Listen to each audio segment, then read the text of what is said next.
I love coffee. Hot coffee, iced coffee, espresso, lattes, even coffee jello. So I'm setting out to find the best brews coffee houses have to offer. I'm Rachel Policar, and I am the Brewish American Princess. Welcome to Reap and Sow, the Disneyland of coffee houses. Located in downtown Phoenix, inside the historic Rebel Lounge, co-owners Luke and Lance are doing incredible things with coffee.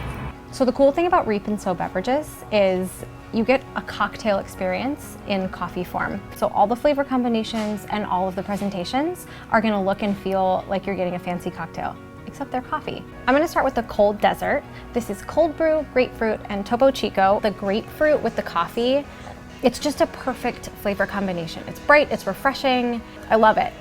Watching them make this drink is also really, really fun because it's a carbonated cold brew in this really fun nitro bottle, and they do it layer by layer, and the result is a super bright and like punchy cold brew. Knowing that I can come to Reap and Sow and get my coffee fix with something super refreshing and super cool like a coffee and soda with some funky additions, that's exactly what I want. So we're gonna change it up and we're gonna try matcha. And I love the name of this drink and the description. This is the Coyote Tango, and it says matcha, rose, and chocolate, yes please. The first flavor you get is that grassy, earthy matcha flavor, and then it like almost turns into a chocolate milk experience in the best way possible. So this is like, I don't know, grown-up chocolate milk with a green tea kick. The rose almost marries these two really strong flavors of the green tea and the chocolate. Every sip I take of this matcha is a little different. Sometimes I get a little bit more chocolate, sometimes I get a little bit more of that matcha flavor, and then the last sip I took, I just got a little bit more of the rose. So what's fun about this is every sip I take is like a new flavor adventure. This might be my new favorite way to have matcha.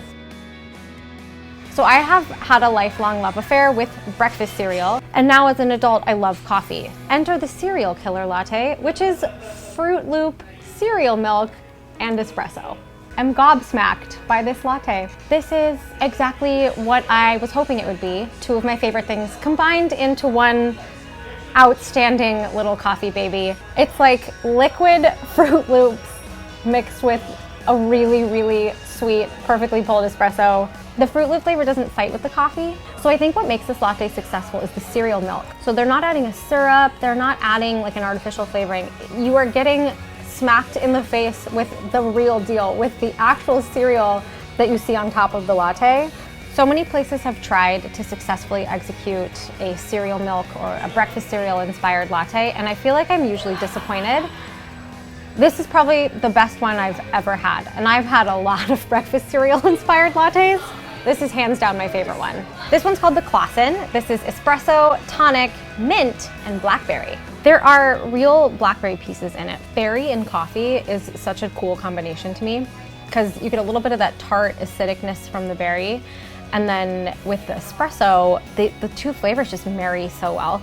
Then you get the bitter from the tonic and the little, punch from the mint. This tastes like I am drinking a super fancy cocktail, but it's coffee. This has all of the things that I want in a coffee tonic. It's bright, it's refreshing, and then with the addition of the blackberry and the mint, you get some unexpected flavors in there. So this to me is exactly what I want when I order a coffee tonic. We're all things coffee here at Brewish American Princess. So when they had a cocktail on the menu with Reap and Sow cold brew, I had to try it. This is the Beast White, and it says on the menu, no apologies for ruining the White Russian. This is Reap and Sow cold brew with house-made vanilla syrup and then a cinnamon-infused vodka and a splash of cream. I love when I can get booze in my coffee because I'm killing two birds with one stone. I'm caffeinating, I'm chilling out. Yep, it definitely did ruin the White Russian for me because this is fabulous and I like it way better. You get to taste the cold brew coffee, you get to taste their house-made vanilla syrup.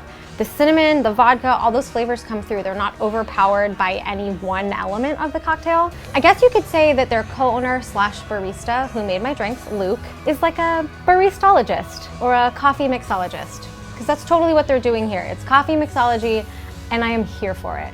It is so clear to me from drinking all of these drinks, whether they are the straight coffee drinks or from the cocktail, that they put tremendous thought and tremendous care into every single item that goes on their menu. They've taken risks with some of the flavor profiles they're putting together. Every drink has its own character, its own unique point of view, and I love that.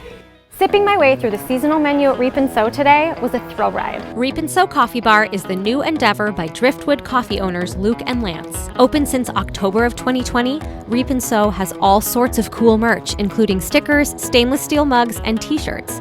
And they feature sus pastries and some killer breakfast burritos. The Rebel Lounge also has an amazing Arizona mural on its back wall, highlighting the work of 8 local artists. So you can get your fix of culture, caffeine, and community all in one place at Reap & Sow. So until your next coffee run, I'm the Brewish American Princess.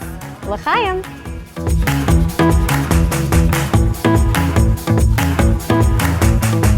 I am kind of curious to know though what's going to happen after I drink 4 coffee beverages and a coffee cocktail, if I'm going to like pass out. That's a lot of coffee.